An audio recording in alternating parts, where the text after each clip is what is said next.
اعوذ باللہ من الشیطان الرجیم بسم اللہ الرحمن الرحیم۔ میرے محترم پیارے ناظرین السلام علیکم۔ میری دعا ہے کہ رب عظیم اپنے حبیب کے صدقے کروڑا نعمتیں رحمتیں برکتیں ہر مسلمان پر عطا فرمائے اور ہمارے ملک کو تا قیامت سلامت رکھے، آمین۔ پیارے ناظرین، اسلام نے عورت کو بلند مقام بھی دیا ہے۔ عورت ماں، بہن، بیٹی، بیوی بھی ہے۔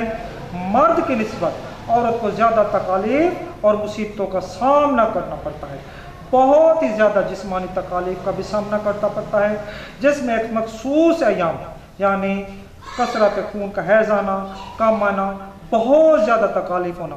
پیارے ناظرین، دوا بھی سنت نبی ہے، لیکن قرآن مجید سے بڑی کوئی طاقت نہیں ہے۔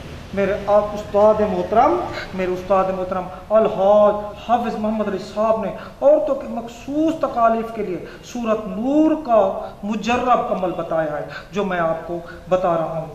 پیارے ناظرین، سورہ نور سپارہ 18، اس کو بسم اللہ شریف پڑھ کے پڑھنا شروع کر دیں۔ جب آپ آیت مبارکہ 134 تک 135 پر پہنچے، 134 تھا 135 پہنچے، اس آیت مبارکہ کا پہلا حصہ اللہ ہو نور السماوات والارض، اللہ ہو نور السماوات والارض 101 مرتبہ یا اس سے زیادہ مرتبہ پڑھ کر باقی سورہ مبارکہ کو مکمل پڑھ لیں۔ اس کو پانی پر دم کریں۔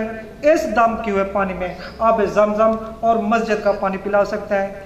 اس سورہ مبارک کے ساتھ کوئی پیارا سا مجرب تویز بھی ملا سکتے ہیں۔ اس تویز مبارکہ میں یہ آیت مبارکہ کا حصہ بھی لکھ سکتے ہیں۔ پیارے ناظرین، یہ کثرت حیض والی عورت یا جس عورت کو تکالیف زیادہ ہوں یہ پانی پلائیں، لیکن ایک بات کا خیال رکھیں، حیض والی عورت نے اس پانی کو ہاتھ نہیں لگانا ہے۔ اس حیض والی عورت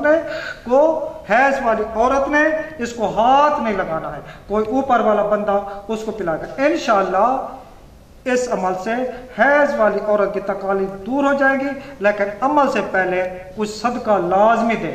یہ عمل ہمارا روز کا معمول ہے، فائدہ انشاءاللہ آپ دوسرے لوگوں کو بھی بتائیں گے۔ والسلام۔